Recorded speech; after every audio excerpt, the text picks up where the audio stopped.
Hello and welcome to the ceramic studio. Today I'm going to show you how to make a nature bowl. Grab some plants, they can be cuttings, leaves, whatever, and then get your favorite clay.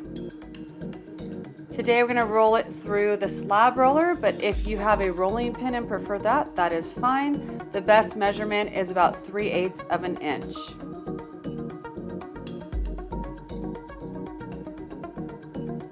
Once you've rolled it, rotate it a quarter turn and add your plants.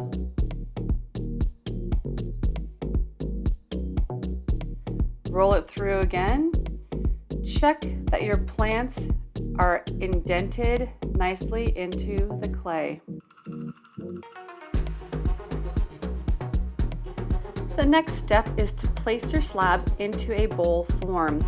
Now I love these cardboard bowls because the clay will not stick to the bowls once they dry. Now if you are using a non-porous bowl, such as a plastic or glass bowl, make sure you put a paper towel between the bowl and the clay. Press the clay securely into the entire form of the bowl.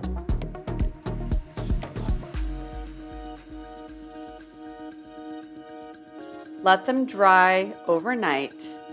And once they've reached the leather hard stage, take them out of the bowls.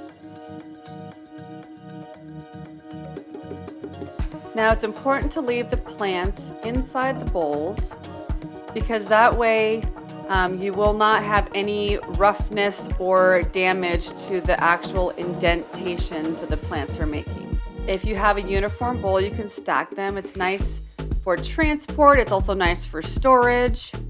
Place them in a place to get bone dry and then bisque fire. Once they've been bisqued, it's time to apply the glazes. Now for this project, I like to use the glaze watered down almost like a watercolor. And because it's going to go on to just plain bisqued clay, it'll act almost like a watercolor on paper. So experiment with this, enjoy it. It's going to go on thin and you can always layer it.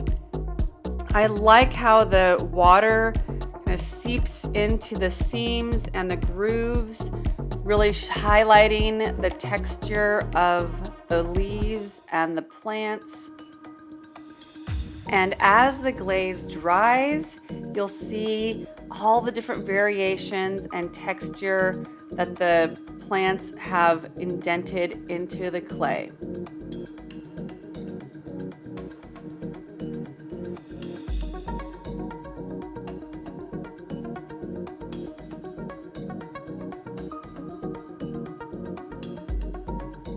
Now I've used different colors of green, and as the video progresses you'll see that I am going to be layering the different colors. And for this I really go with a nice free-flowing application. I'm not really worried about exactly where the watered down glaze is going, just kind of placing it as instinct leads. Now I'm having red for my flowers, and this was not the color that the actual flowers were. You can be true to the plant or you can be creative and decide how you'd like to do it. As you see, the application, the glaze really seeps into the grooves, and as it does that, it will start getting stronger in some areas and a little bit lighter in other areas. And so feel free to reapply the glaze as needed. Apply a clear glaze over the entire thing once it is done, and then it's back to the kiln for a low fire. And there you have it, your wonderful nature slab bowl. Keep creating, and we'll see you next time.